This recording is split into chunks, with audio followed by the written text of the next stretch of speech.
Good morning, everyone. It's Steve O'Hare from Signal Centre, and this is Talking Bull. It's Friday, the 29th of October 2021, and I'm on my own today, taking you through the markets, taking you through what's going on in the markets, and diving down into the technicals to really take a look at what we can fathom out of what's going on. So after hours earnings were disappointing for Apple and Amazon. That set to weigh in the stock markets this morning. Amazon missed across the board and warned of a weaker outlook for Q4, while Apple's revenue fell short of market expectations. Amazon's is seen 4% lower, Apple 3.5% lower. And also in the US, President Biden revamped 1.75 trillion infrastructure may still face problems passing in their House despite call for climate change and social policy amendments. Looking ahead, Eurozone inflation at 10 British summertime will be closely watched by after ECB President Lagarde comments at yesterday's central bank meeting, while the Fed's preferred measure of inflation, core PCE, is released at 1:30 this afternoon UK time. Looking further ahead, important central bank policy meetings next week from RBA, BOE, and the Fed. So let's dive in. Really take a look. Really, we'll start with Eurodollar. Well, should we start with Eurodollar or should we start with indices? Let's take a look. Let's jump on the indices. As we mentioned yesterday, a bit of a turnaround in the afternoon. This also impacted on FTSE. Price action moved lower towards the support at 71.78, stalled in front of it 71.90, and it's retraced back to 72.30. So a nice little recovery for FTSE this morning. On the DAX side of things, again, we're looking at the potential for this right shoulder forming. We've seen 3 bearish days since we've mentioned this, so looking pretty good. However, we have had a bounce this morning from 15,543. We've bounced really nicely up to 15,640. I think our intraday trade idea from Tibor was buying a dip there, so well done, Tibor. On the Dow side of things, we can see that obviously price action or the earnings came out after the close. So really yesterday finished quite buoyant and made really recovered gains from the 27th. However, overnight we can see that price action is under a little bit of pressure on the Dow side of things. Short term, we're still in a 4-hour upward trending move. This impulsive move higher should have some support coming in about 35,435 and above there. So all-time high sitting just under the 36,000 mark. Nasdaq, we can see that we had this spike higher, got up to 15,790. That was an all-time high, and reversed sharply lower from there. Let's get the all-time high on there, just so we can mark it out. 15,790, just below 15,800, and negative price action over the last 12 hours. Obviously, Apple, Amazon sit within there. S&P is under pressure as well, shooting star, potential for a double top here. And again, all-time high coming in at a really nice psychological level. Coming in at just under 46,000, 4598, just short of 46,000. So really need a break of 45.50 to confirm a double top formation, and that would target a measured move down to around about 4,500. So that would be straight into the support of the Ichimoku cloud. So although things look a bit shaky, then it's not the end of the world yet, and there's still a little bit of potential for further upside once it's corrections out of the way. ASX has taken it quite hard, smashing through the 4-hour Ichimoku cloud support and looking negative as we go into the rest of the day.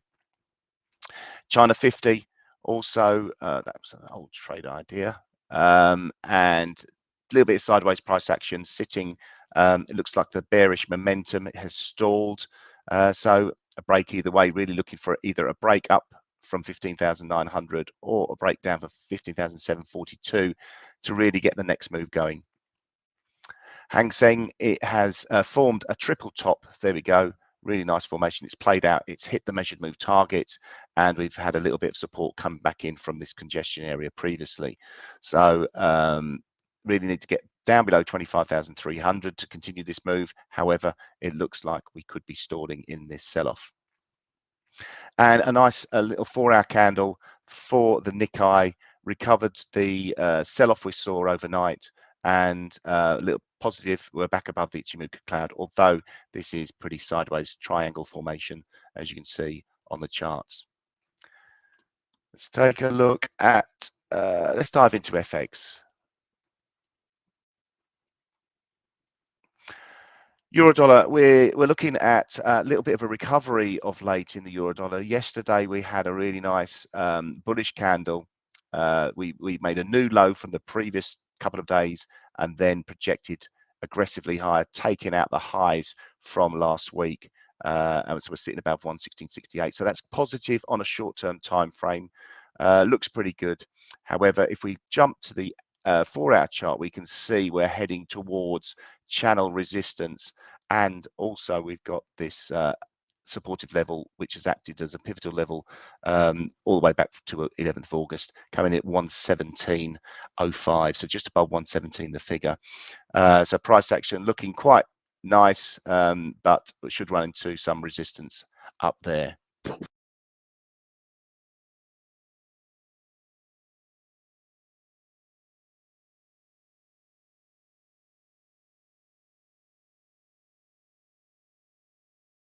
Sparkling in the background. Cable, sterling dollar, we've got this reverse head and shoulders formation, which has played out pretty nicely, really. Everything looked like it was dying around here, and it's recovered pretty nicely. So sterling is still proven to be a bit of a stalwart. However, we have run into resistance again, so we're forming lower highs, as you can see from this chart. The dollar index itself, you can see, took a bit of a hit yesterday, recovered after hours, but again under a bit of pressure. This looks to be forming a bit of a bearish flag, so would be really pretty negative on this at the moment, especially if we do get a break below the 93.28 level. Really needs to recover ground above 93.50, which is just attempted to do. We can see these previous swing lows, they will act as resistance now, which they have done really effectively, but yeah, really need to recover ground above 93.50 to have any chance of a decent dollar move today. So dollar yen, how does that affect that? Again, we've got a bit of a head and shoulders formation here.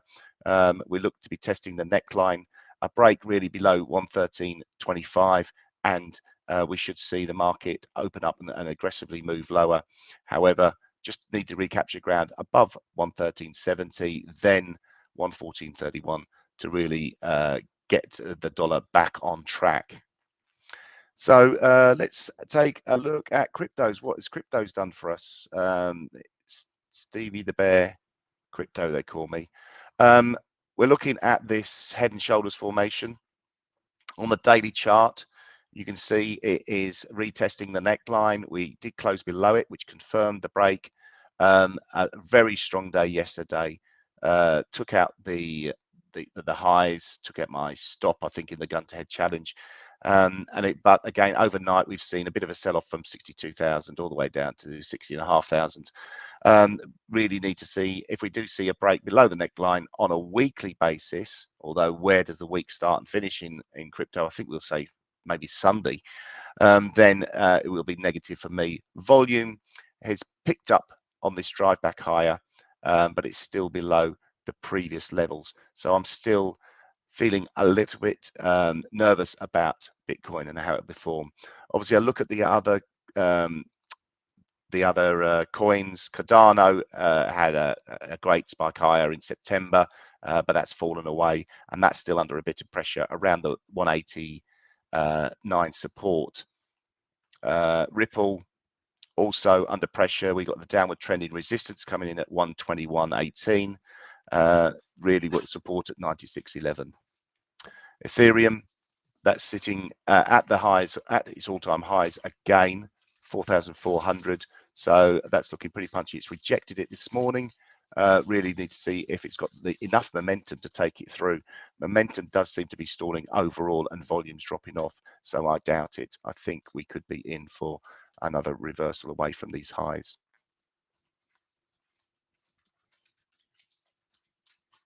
Let's take a look at commodities. On WTI crude oil, we had a sell-off yesterday, and the market did recover in the afternoon. We got down to $80, but recovered really strongly. We're back up at 82.42, so looking pretty nice on there. This is the 4-hour chart. The channel formation has saw a break to the downside. It also saw it in Brent, which we'll show you in a second, but prices have recovered back above within the Ichimoku cloud. So it's still a little bit of a nervous moment for oil. Correction is possible, but it seems to have been saved at the moment.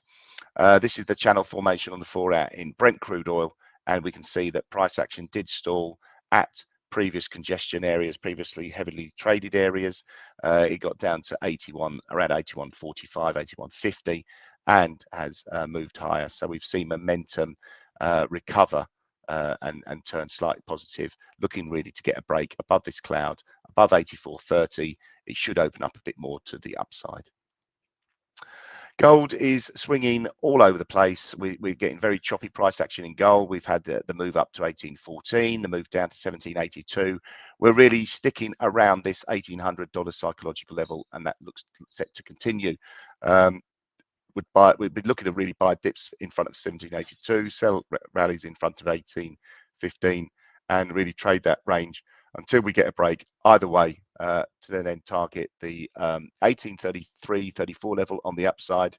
On the downside, we'd be looking to target around about the 1760 area.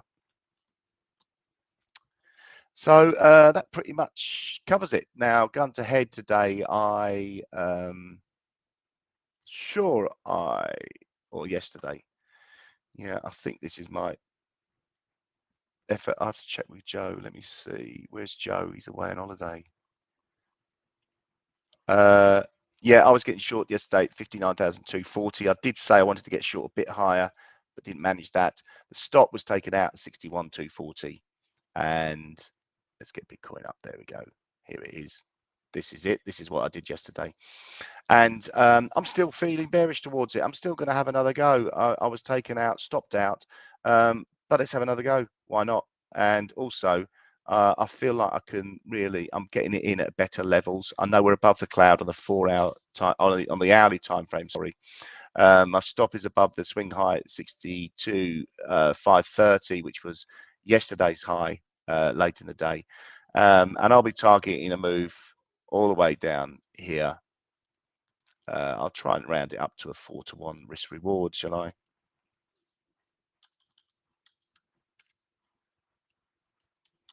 You know how I'm obsessive about round numbers. So there's my trade idea for the day, my gun to head challenge. I've got a gun to head. I've just got to come up with a trade idea on the spot. It's a bit of fun that we have, but this is what I would look at. The head and shoulders formation in the Bitcoin is a concern for me. I'll be getting short here at 60,637. Stop at 62,837 and target in a move to 51,837, which is just in front of the major support from the spike low the other week.